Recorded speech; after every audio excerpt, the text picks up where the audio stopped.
现在越来越多的年轻人啊，真的对于传统文化都特别感兴趣，而且在身体力行地推广着我们的传统文化。比如，在2023年，有一台戏啊，传统的戏曲火遍全网，而且大有从癸卯兔年火到甲辰龙年，而且一直火下去的时候。而这出戏的名字当中呢，恰恰就有一个龙。我知道，您说的是《新龙门客栈》。粤剧《新龙门客栈》，你看90后永远都特别直接，不铺垫。粤剧《新龙门客栈》真的也是在2023年啊，吸引了众多年轻粉丝的一个传统文化的传承表演。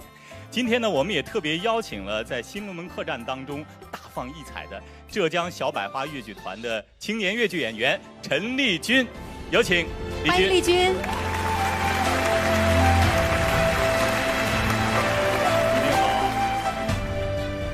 刚才啊，刘雯雯用一曲唢呐也给大家送上了新春的祝福。你有什么特别的新春祝福送给大家吗？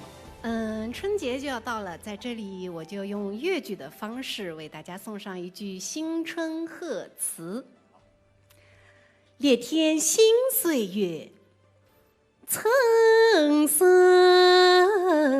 满山红。好，真好听。所以说我这个北方人有点没听懂。哈哈哈哈！那我就给大家解密一下，这句贺词是“力添新岁月，春色满山河”。祝大家新春快乐，龙年大吉。好。刚才我们说到了2023年啊，一曲新国风的粤剧表演。真的是俘获了众多的年轻的粉丝。有句话叫什么？唤醒了年轻人的中国传统戏曲的 DNA。那丽君，在你看来啊，传统的粤剧能够有这么多年轻人喜欢，是意料之中，还是有点出乎意料？其实呢，我们粤剧一直都是有年轻观众的，但是呢，实话实说，就是数量呢并不高。随着前段时间的我们的这个新龙门客栈的出圈，它这个年轻观众的比例它是大幅度的提高。有一个年轻的新的粤剧观众，他还自创了一个心电图式学粤剧。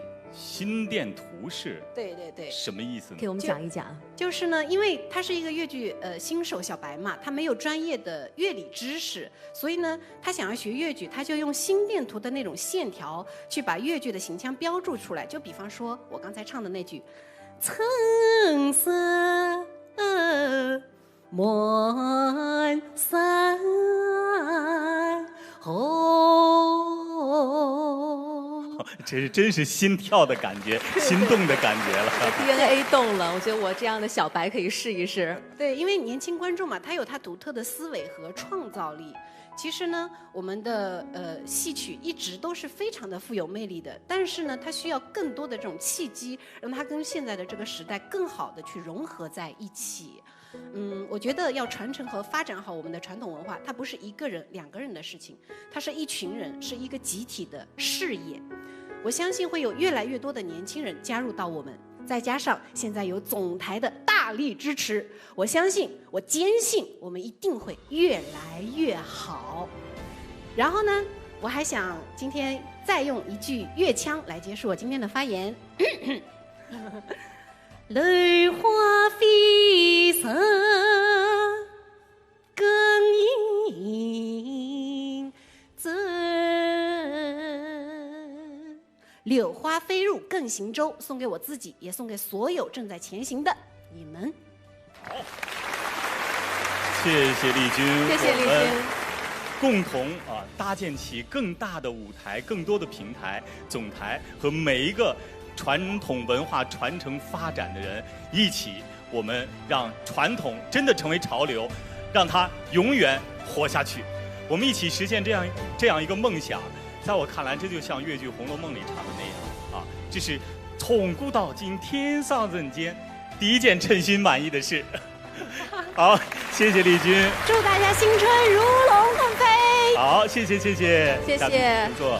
作为丽君口中的这个年轻的小白啊，我想可能以前大家觉得是奶奶辈儿喜欢的东西，现在越来越多年轻人喜欢了。我想这也正是我们的中国传统文化，戏曲是刻在每个中国人骨子里的 DNA。